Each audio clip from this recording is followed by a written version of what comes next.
সারিবদ্ধভাবে সাজানো ফুল, উপহার আর শোকবার্তার মাধ্যমে স্মরণ করা হচ্ছে নিহতদের। সিডনির বন্ডি বিচে ঘটে যাওয়া ভয়াবহ বন্দুক হামলায় অস্ট্রেলিয়া জুড়ে বিরাজ করছে শোকাবহ পরিবেশ। গেল রোববার হামলার পর নতুন করে বিতর্ক সৃষ্টি হয়েছে অস্ট্রেলিয়ার বন্দুক আইন নিয়ে। জনতার প্রশ্ন, বন্দুক আইন নিয়ে কড়াকড়ি থাকা সত্ত্বেও কিভাবে ঘটল এমন মর্মান্তিক ঘটনা।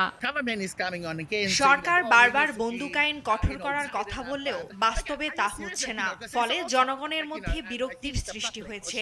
প্রতি 3 থেকে 6 মাস পর উচিত বন্দুক মালিকদের তথ্য যাচাই বাছাই করা। তবে অনেকেই মনে করছেন এমন ঘটনা ঘৃণা ও চরমপন্থী মানসিকতার বহিঃপ্রকাশ। ইতোমধ্যেই মন্ত্রিসভাকে বন্দুক আইন পর্যালোচনার নির্দেশ দিয়েছেন প্রধানমন্ত্রী অ্যান্থনি আলবানিজ। এদিকে হামলাকারীদের একজনকে ধরে বন্দুক কেড়ে নিয়ে অস্ট্রেলিয়া জুড়ে প্রশংসায় ভাসছেন আহমেদ আল আহমেদ। যদিও নিজেও গুলিবিদ্ধ হন তিনি। চিকিৎসাধীন আহমেদকে দেখতে হাসপাতালে গিয়েছিলেন প্রধানমন্ত্রী আলবানিজ। এ সময় তার সাহসিকতা অনুপ্রেরণাদায়ক বলে তিনি মন্তব্য করেন। জাতিকে ঐক্যবদ্ধ থাকারও আহ্বান জানান।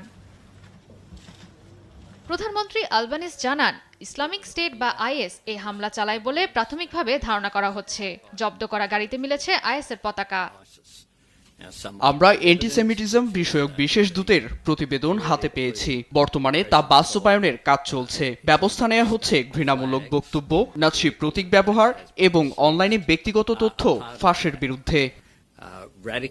পুলিশ জানায়, হামলায় অভিযুক্ত দুজন গেল মাসে ফিলিপাইন ভ্রমণ করেছিলেন। সেখানে আইএস সংশ্লিষ্ট নেটওয়ার্ক বেশ সক্রিয়। তাদের ভ্রমণের উদ্দেশ্য সম্পর্কে তদন্ত করা হচ্ছে।